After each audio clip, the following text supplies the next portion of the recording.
I'm Samantha Rain, the development chef here at Henley Bridge, and in this video I'm going to be showing you how to use the Sosa Vegetal setting powder. For all the tools and ingredients used in this video, please refer to the description section. The vegetal setting powder, or veggie gel as we may know it, is a vegan-friendly gelling agent that has an elastic yet firm set. The beauty of this product is it's neutral in flavour, so we can use it for sweet and savoury applications.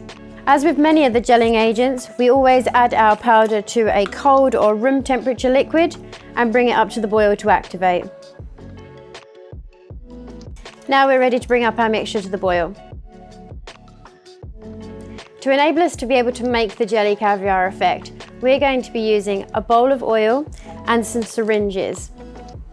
Now that our mixture is boiled, we can turn that off. We're going to take our syringe, take up some of the solution, and carefully drop that mixture into the oil, leaving a nice equal distance apart to allow them to set on their own. You'll notice that the jelly starts to drop to the bottom of the oil. Once it does this, it means they are set. Of course, we don't just have to make the jelly caviar effect. We could pour this mixture straight out onto a tray for veils or jelly cubes. Now all of our caviars are set, we're now going to use a sieve and drain them off out of the oil.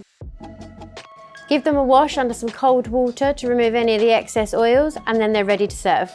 If you're not looking to serve them straight away, do remember to store them in a flavoured liquid.